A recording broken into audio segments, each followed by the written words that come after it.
क्या कोई मरने के बाद दोबारा जिंदा नहीं होता? बहुत सी बार ऐसी कंडीशन हो जाती है मरने के बाद इंसान वापस जिंदा हो गया।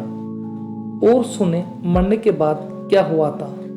सारा हाल सुनाया एक औरत ने जो मरने के बाद दोबारा जिंदा हो गई और फिर वापस मर गई।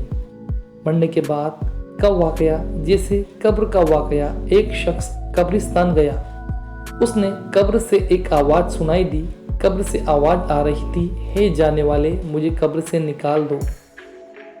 उस शख्स ने पहले तो कोई ध्यान नहीं दिया, लेकिन दोबारा वही आवाज़ आई, जाने वाले मुझे कब्र से निकाल दो। कब्रिस्तान के पास एक बस्ती मौजूद थी। उस शख्स ने कहा, बस्ती की तरफ चलकर पूछते हैं ये कब्र किसकी है। और कहने लगा, फला कब्र से आवाज़ आ रही है। बस्ती वाले भी कब्र की तरफ दौड़े चले आए, लेकिन लोगों ने कहा, उलेमाओं से मालूम करते हैं कि कब्र को खोलना जायज़ है या नहीं। मोहल्ले के इमाम साहब को पूरा वाकया सुनाया। कब्र से आवाज़ आ रही थी, मैयत कह रही थी मुझे इस कब्र से निकाल दो। अगर तुम्हें ये अंदाज़ा हो जाए कि मैयत जिंदा है तो तुम कब्र को खोलो, मैयत को बाहर निकाल सकते हो। लोगों ने ऐसा ही किया। कब्र को खोला गया तो बहुत लोग हैरान हो गए। कब्र के अंदर बेलिबास एक औरत बैठी हुई दिखाई दे रही थी। कफन गल चुका था। औरत कह रही थी, जल्दी से मुझे कपड़े ला कर दो, मैं कपड़े पहनकर कब्र से बाहर आना चाहती हूँ। लड़की घर वालों को सारा वाकया सुनाया। कपड़े लेकर लोग कब्रिस्तान पहुंचे और लड़की को कपड़े दिए। लड़की उन कपड़ों को पहनकर कब्र से बाहर आई।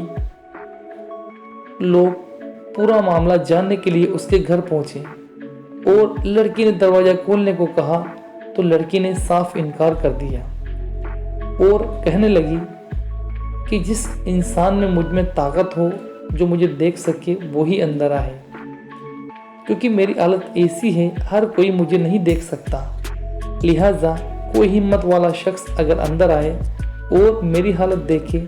सब लोग अंदर जाने से डर रहे थे, फिर भी 2-4 लोग हिम्मत करके अंदर दाखिल हुए और औरत ने खुद पर चादर डाल रखी थी। लोगों के कहने पर सबसे पहले औरत ने सर से चादर को हटाया। लोग देखकर हैरान हो गए कि उसके सर पर एक भी बाल मौजूद नहीं था, तो बिल्कुल खाली खोपड़ी थी, न बाल है न खाल है। लोगों ने पूछा, तेरे बाल कहाँ गए? औरत ने जवाब दिया, जब मैं जिंदा थी, जब भी घर से बाहर निकलती थी तो हमेशा नंगे सर निकलती थी। मरने के बाद जब कब्र में मुझे रखा गया तो फरिश्तों ने मेरे बाल नोच लिए और बाल नोचने के साथ साथ मेरी खाल भी उन्होंने नोच ली। फिर औरत ने मुंह खोला तो लोगों ने उसका मुंह देखा तो हैरान रह गए। दांतों के अलावा कुछ भी नजर नहीं आ रहा था। ऊपर और नीचे के होंठ गायब हो चुके थे। सारे 32 दांत सामने नजर आ रहे थे। सोचिए किसी इंसान के दांत ही दांत नजर आए तो कितना खौफनाक लगेगा। लोगों ने पूछा, तेरे होंठ कहाँ गए?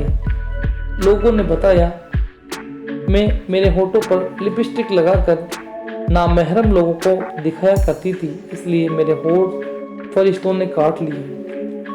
औरत ने अपने हाथ और पैरों की उंगलियां दिखाई तो उंगलियों से नाखून गायब हो चुके थे, क्योंकि मैं इनमें नेल पॉलिश लगाया करती थी और लोगों को दिखाया करती थी। औरत ने कहा, कब्र में मेरे साथ बहुत अजाब हुआ। प्यारे दोस्तों, बताने का मकसद इतना था कि हर औरत इबरत हासिल कर सके और इस पेशन परस्ती के ज़माने में खुद को गुनाह के रास्ते पर जाने से रोक सके। तो अल्लाह पाक से दुआ है, अल्लाह पाक तमाम दुनिया की तमाम औरतों को सिरातुल मुस्तकीम पर चलने की तौफीक अता करे, दीन की समझ अता करे। आमीन।